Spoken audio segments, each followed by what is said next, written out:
What is going on, guys? John Kelly here, here to break down Dana White's Contender Series Week 1. Super excited to do this.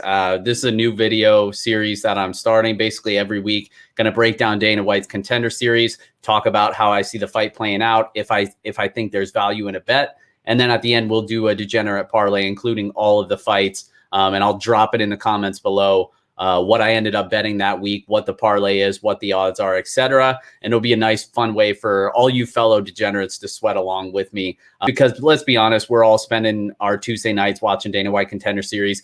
I'm the type of guy who's a sucker for the stories that they build up. Like when we play video games with my buddies, like I'm always playing the story mode on 2K and whatnot. Like I'm going through high school, the build up, picking what college I get to play at. Like I'm a sucker for the story. So on Dana White's Contender Series, when they sell us that a lot of times it's a sob story, but other times, it's inspirational, whatever. It just, I don't know, maybe it's just me, but it helps me connect with the fighter a little bit more. It gives me more of a rooting interest in the fighter. So I always like Dana White Contender Series, even though a lot of people consider it to be low level. And a lot of times it is. I felt like I had a strong read on a fight, and then it just played out completely different. And that's, I chalk that up to just not having enough data, not having enough tape. And honestly, just sometimes having a bad read. That happens as well. But it's definitely more often at the Contender Series, just because it's the nature of these fights. That's the negative side of it. The positive is, if you do identify an edge in a matchup, there are plenty of times, we see it every season, week after week, sometimes, where plus 300, plus 400 underdogs come through. The biggest favorite on the card loses for that week. We see a minus 140 favorite end up looking like a minus 300 favorite. That happens at the UFC level occasionally at times as well. But it's so frequent on Contender Series. So that's what I love about Contender Series. Yes, you can consider it degenerate. It is, let's be honest. But I like it when you're able to identify that edge. You end up being rewarded in a big way if you can correctly identify those edges. So that's the goal of this video series. We're going to get started with week 1 here. We got 5 fights lined up. So let's get into it. All right, so first up, we have Azamat Murzakanov versus Mattheus Scheffel. He goes by Mattheus Buffa in most of his fights, but this one's at light heavyweight. Buffa's been knocked out 4 times in his career. He's an orthodox striker. Really not that impressed with him. He's just looking to wing hooks and land something big, like super reckless closing the distance. I mean, just really just winging wild hooks, just trying to land something heavy. And sure, he has power. This is light heavyweight. Everybody's a big boy. Most of them have power at this division. So it's always possible he can win by knockout, but that's pretty much all I saw from him when looking into the matchup. And on the flip side, Azamat Murzakanov is actually somebody who I think has a little bit of talent. He's a powerful southpaw striker. 6 of his 9 wins have come by knockout. But it's the wrestling that he mixes in as well that makes me really think he could make a difference here.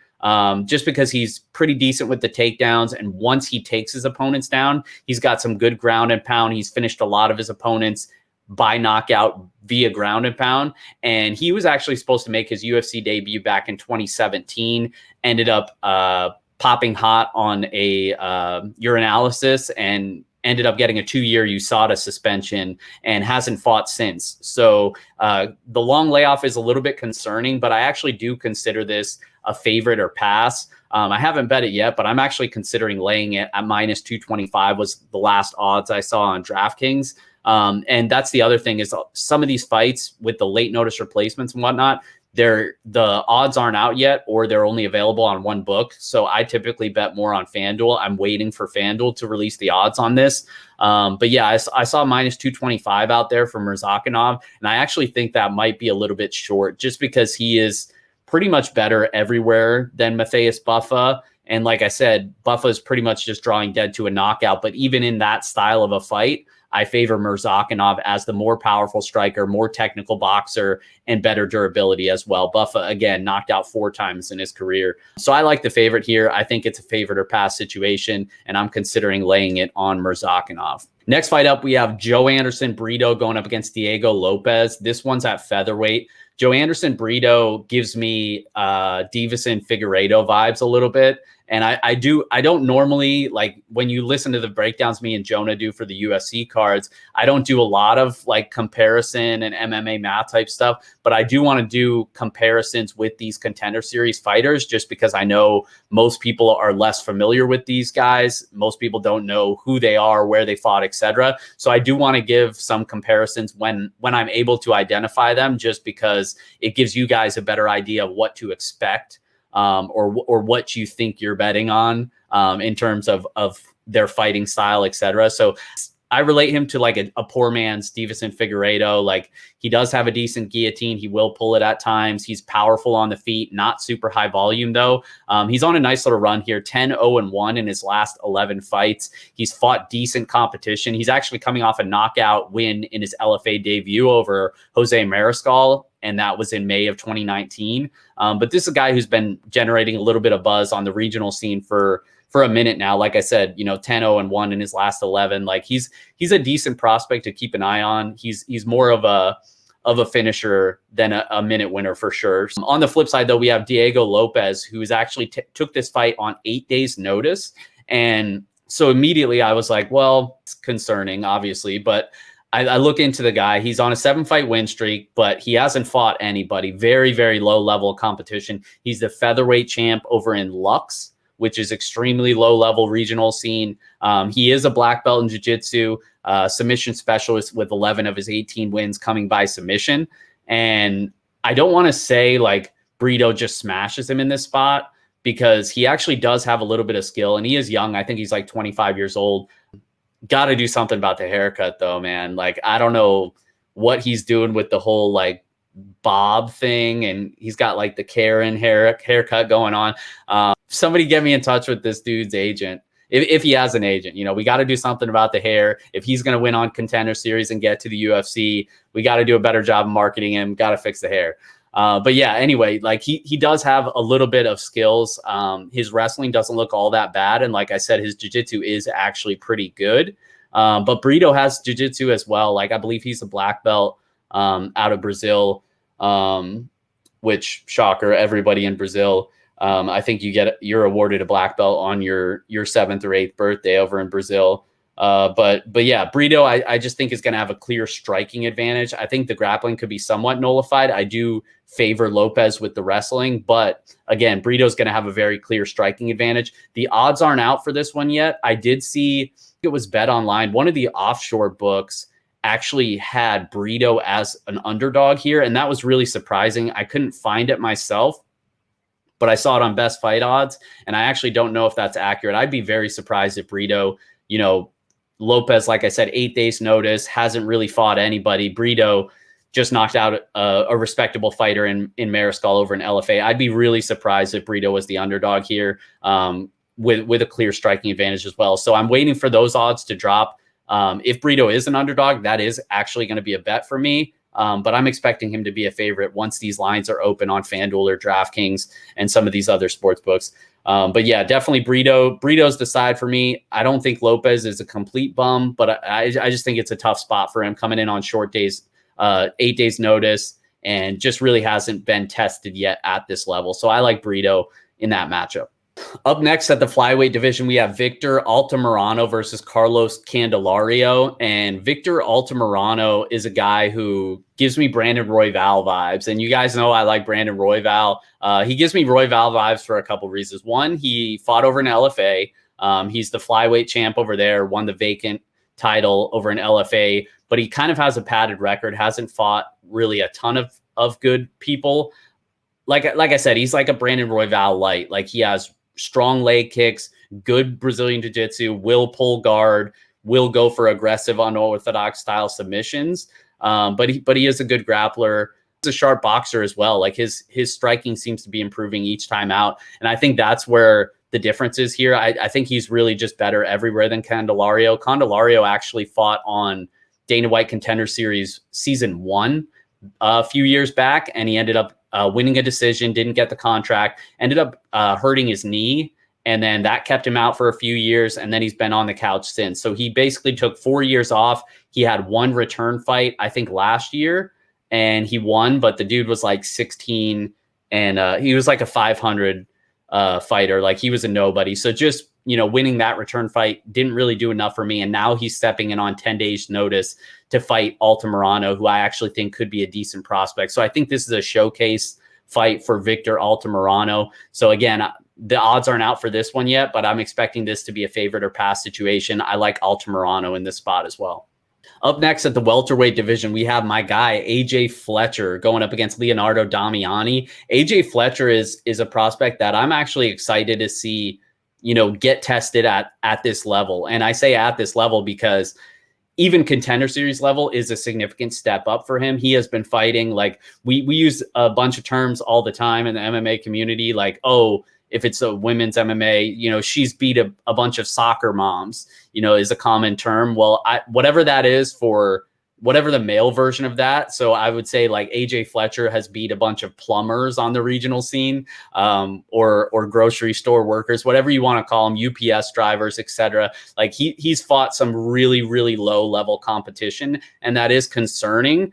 But on the flip side, I actually think he could be an interesting prospect. Like he does have some legitimate skills. He's got strong leg kicks, good wrestling, good Brazilian jiu-jitsu. He's very aggressive with his ground game. He can hang in the striking, but it's clear when he goes to the takedowns, good entry on his takedowns, good technique. And once he gets on top, he typically finishes early. He's good mix between ground and pound and searching for a submission, but good control. And that's what I like about him as well. On the flip side, Leonardo Damiani, he's a powerful striker, but really not much to him, super kind of stiff on the feet, really just loading up, looking for those big shots. And he does have knockout power, but that's really all there is with him. He does have a couple submissions to his record, but it's not because he's any type of a good grappler. It's because the guys he submitted were just worse than him. But he does have a decent get-up game. Not a good grappler, though, and I think the takedowns will be there. And that's really what I keep going back to is like, we know Italians can't wrestle, and they get taken down a lot. And I just don't think it's any different here. Like AJ Fletcher is a guy who I think has legitimate skills. I think the takedowns will be there. He'll bank some control time. He's the better minute winner, and I actually think he's more likely to finish in this fight as well. So this one, the odds are out on DraftKings Sportsbook, -145 right now for AJ Fletcher. That is going to be a play for me. Like I said, I'm waiting for FanDuel to release these odds as well. Hopefully we can get a little bit better of a price, but I think there's a chance AJ Fletcher looks like a significant favorite in this spot. I do think he is, like I said, he could be a legitimate prospect. He just hasn't been tested yet against decent competition. So I think we see that here, and I think he passes that test. So -145, that is going to be a play for me on AJ Fletcher. Up next, we have the final fight on the card is Lukasz Brzeski. I'm not sure how to pronounce his name, versus Dylan Potter. And this one's at heavyweight. And Brzeski was actually supposed to fight Lorenzo Hood. Hood had to pull out. Now we have Dylan Potter coming up on very short notice, 5 days notice, and he's moving up a weight class. Like he typically fights at light heavyweight. Now he's moving up to heavyweight. So that's obviously a concern. Potter's been knocked out twice at light heavyweight. So we'll see if he can take the damage at the next level. But that's the negative of it. The positive is I actually think Potter is a little bit interesting in this matchup. Like he's a more well-rounded fighter, in my opinion. He's a more technical striker. He's definitely going to be throwing more volume. And I think he for sure has the cardio advantage as well. So there is some things to like about Potter in this spot. On the flip side, though, like he does have some okay grappling. I think he's a better submission grappler here. But because of that, I think he's okay to live off his back a little bit longer than I like, instead of working back to his feet. So he does get stuck on his back, which is a concern really in any matchup. Brzeski's not much of a wrestler, but we have seen him mix in the takedowns against low-level regional guys. So it wouldn't be the craziest thing if he did earn some top time here. But again, I think Potter's better. Like Brzeski is basically your typical power puncher at heavyweight, extremely low level, fought over in like Babylon MMA regional scene, very low level competition. Really just looks fraudulent to me. Like he has a bunch of knockouts to his record, but he doesn't, like, his striking is not good, not technical whatsoever. Like if you watch the tape on this guy, you're like this is brutal in my opinion. Like I just don't, I think he's a fade moving forward. He's only 8-1, so he's still super green. But like I said, Potter, I think despite moving up in in a weight class here. And despite, being stuck on his back at times, I think he's clearly a better fighter, and he's fought the better level of competition. He had a fight over an LFA that went to a split, got much more fights on his record, like just more experience and more well-rounded in my opinion. So I have interest in the underdog here because I'm expecting to see a really big price on Brzeski. Like I'm expecting we can probably get Potter here at like 3-1, or if not more.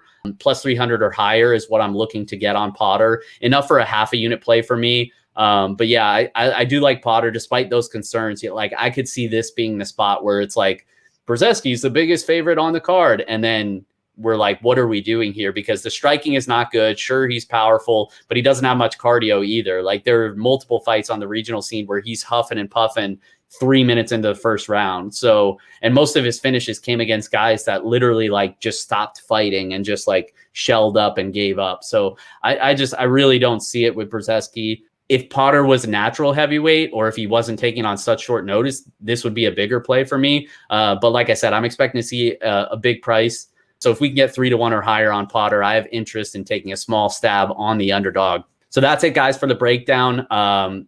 Quick recap. We're going to go Azamat Murzakanov minus 225, somewhere in that range. That one's a favorite in the first fight. Next one up, we're going to go Joanderson Brito. Like I said, I saw that pop offshore Brito as an underdog. I don't know if that's going to stick or not, or if that's going to be a thing. But if so, that's going to be a play for me. I like Brito in that fight. Next one, Victor Altamirano. Like I said, I think it's a showcase fight for him. I like the favorite on that one. Altamirano, no odds yet, but expecting him to be a sizable favorite. And then next one, AJ Fletcher versus Leonardo Damiani. I'm on the AJ Fletcher side. Like I said, that's going to be a play for me in the minus 145 range. So I like the favorite there. And then last fight is Lukasz Brzeski versus Dylan Potter, the one I just talked about. I have interest in Potter as the underdog. There are some concerns, but expecting a big price on Brzeski. So enough for me to take a small shot on Potter. So yeah, looking to parlay all of that together and get a pretty big number. Let me know in the comments if you plan on tailing, and we can sweat it out together. Like I said, when odds are released on FanDuel and DraftKings for all of these fights, I'll go ahead and put it in the comments below what I ended up betting and the final parlay and what the odds are, et cetera, et cetera. So that's it, guys. I appreciate you stopping by. Do me a favor, if you enjoyed the video, hit that like button, hit that subscribe button, trying to grow my channel. And I'll be back with Jonah on Thursday evening, breaking down the next UFC card. Thanks, guys. Good luck, and we'll see you next time.